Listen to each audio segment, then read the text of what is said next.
I like to thank the Chennai National HRD Network for inviting me for the 22nd National Conference of the National HRD Network. You have chosen a beautiful theme for the conference, Reimagining Organizations. I like to share my thoughts on what, in my view, future organizations would look like. Then I would like to talk about what future HR will look like and close with the role or the changing role of HR professionals, HR functionaries, and HR departments. First, what, in my view, the future organizations look like.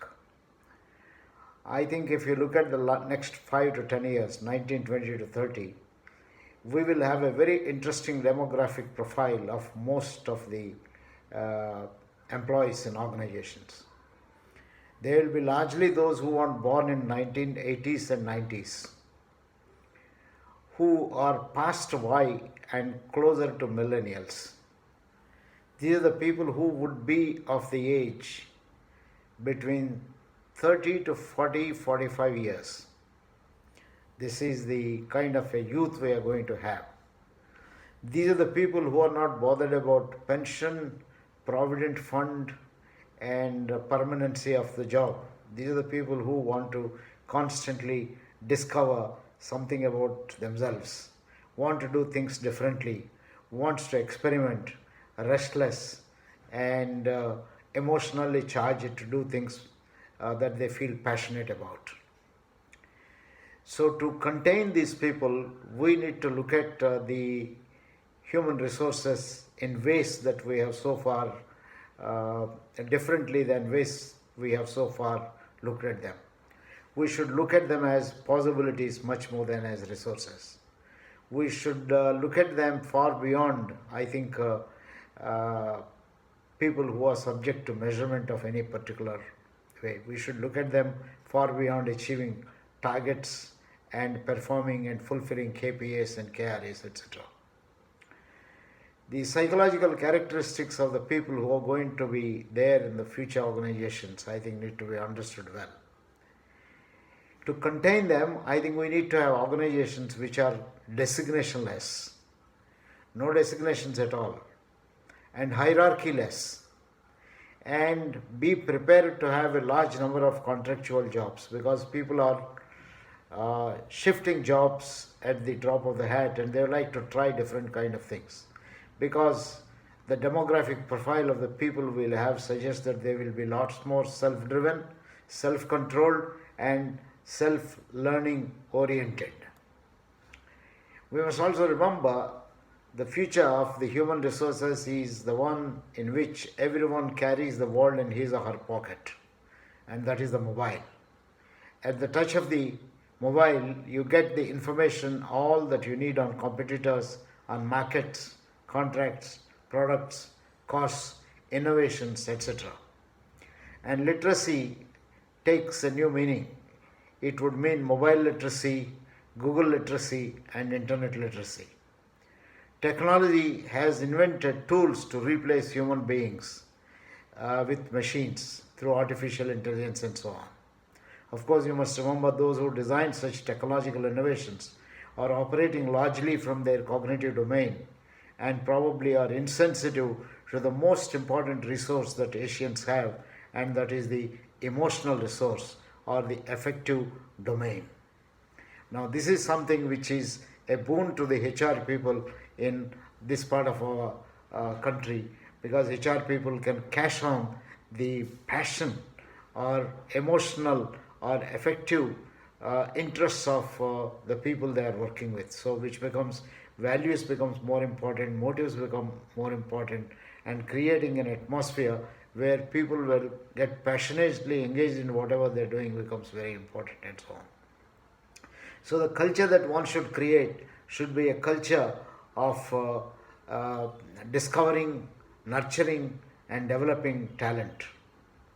Now, in this kind of a culture, we should be able to make everyone his or her own HR manager.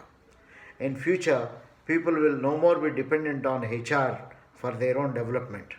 HR only becomes a peripheral facilitator of creating conditions for self-development and self-growth. It doesn't mean that HR doesn't have a significant role. HR will have much more challenging roles in future than before. The nature of new tools that we have been using in the last 1 or 2 decades, like assessment centers, 360 feedback, performance management systems, engagement surveys, coaching, mentoring, all these things will change, and they will be focused in a large part on self-discovery, self-learning, and so on. So assessment centers will be available in plenty for those who are interested in getting themselves assessed. Look at discovering their own inner talent and finding out what is it that they are good at and so on. So they become like the aptitude tests that used to be conducted in the olden days in schools to suggest people what you're good at and what you're not good at. Today, that is not the case. We are using assessment centers largely to find out whether a particular person is suitable for a given job or not. But that is going to change. The same way 360-degree feedback is going to change more towards a self-reflection, self-review, and self-development tool. Performance management systems will become sources of learning from multiple sources. They become tools where people can learn from their seniors, they can learn from their juniors, they can learn from their colleagues, and they do not compete to do better than somebody else, but they compete to do better than themselves, what they have done in the previous area, and to discover what they can be good at and so on. So the entire concept of performance management will change to discovering what one is good at performing, identifying those opportunities, and giving your best so that you can demonstrate your capability and performance to a remarkable way. These will therefore become not ends in themselves. They are constantly changing dynamic kind of tools. Another trend I can expect is, already this has begun, something like an anti-measurement movement. In fact, we have said in some of our recent seminars on human is not a resource, but human is a possibility, largely based on Isha Foundation at Coimbatore. We have subscribed to the philosophy that when you employ human as a resource and limit this resource, if you don't limit the resource, there is no problem, but if you limit the resource through measurement, then we are into a problem. We are underestimating the capabilities of human being. Therefore, we have recommended to people, do not overstress measurement. Measurement could limit the potential of a human being. Measurement sometimes could be guiding you in the wrong directions and prevent you from discovering what is innate as a talent in the person and so on. So this is going to be a very important kind of a change that is going to take place. In sum, I would like to say the HR's energies have got to be refocused on the human part of H and the heart part of H, and coordinate both the head and heart. I would also like to say, in future, I think so far we have said HR is a strategic business partner, and HR should be given a place in the table of the board or directors. In my view, these are fairly outdated kind of thought. I think we have been talking about it for last 40 and 45 years, and most organizations have focused on this, and it's not anymore necessary to say that HR director should have a place in the board. I think those days are actually gone. In fact, I strongly believe that HR is no more a strategic business partner. HR is business. There can be no business without HR. If HR is business, it is high time CEOs, CHROs, CXOs, all of them become HR managers. If you don't know how to manage your people, you cannot do any business. Research has indicated sufficiently good CHROs can be good CEOs. And to remain competitive, CHROs should view themselves as partners in business, or they are the people who are doing business. So in order to do that, CHROs should even be able to think ahead of CEOs in terms of innovations, markets, customers, technology, and system, structure, style, skills, superordinate goals, the 5S strategies of McKinsey and so on. Why I say that CHROs should think ahead of CEOs is because most CEOs don't have time often to think much about business, because in countries like India, a large part of their time is taken away by constantly changing policies, and they will have to therefore liaise with the government, understand the policies, interpret the policies, manage a whole lot of, I think, actors in their surroundings and so on. So quite often the CEOs don't have enough time to look at what is happening always in the markets, particularly if the markets are meant for people, how the people preferences are changing and so on. So a CHRO is in an ideal position to look at what is happening in terms of people, either their customers or suppliers or employees, users of organizations, stakeholders, and so on.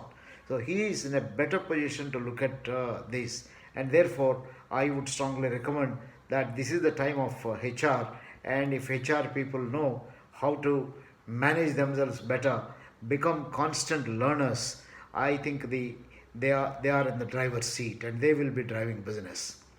And for the CEOs, I would like to say that it is high time CEOs learn about HR and about the future of the organizations.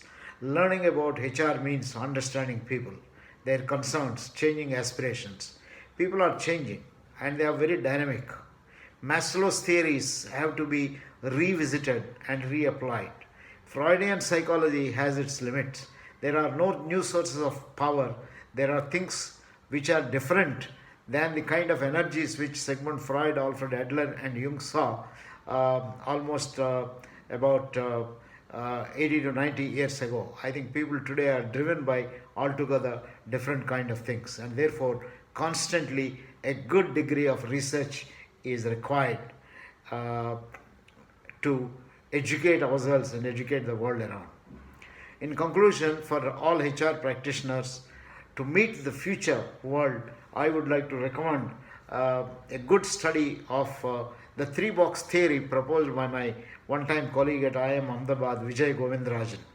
Vijay talks about the three box theory, where he says that 70% of your time should be on managing the present, and about 30% of that, 20% of the time should be spent on selectively forgetting the past, and 10% preparing through innovations for the future.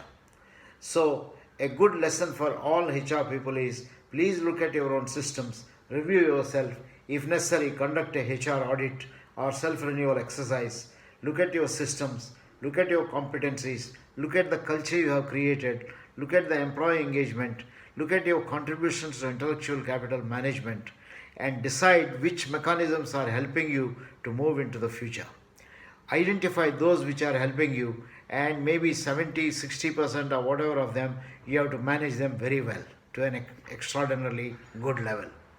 And about 20% every year, you probably will have to discard the old systems. You have to start looking at what are some of the systems which have become dysfunctional, redundant, and do not meet current requirements.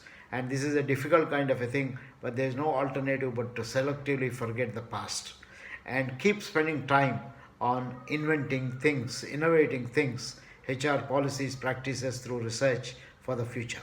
If we do these things, we will be on the top of the world. We would have created a wonderful kind of a atmosphere both in our organizations and in the country wherever we are. This, I would like to conclude by saying, is the time, the best time for HR people, but it will be the worst time if they don't constantly learn, research, discover about themselves and about the human beings, and use it for the welfare of their organization as well as the society. Remember, HR is for everyone, not merely for HR people. All the best. Enjoy this conference. Learn from each other, learn from various speakers, and emerge out as most effective contributors to the society and to your organization. Thank you very much, and thanks to Chennai HRD Network once again.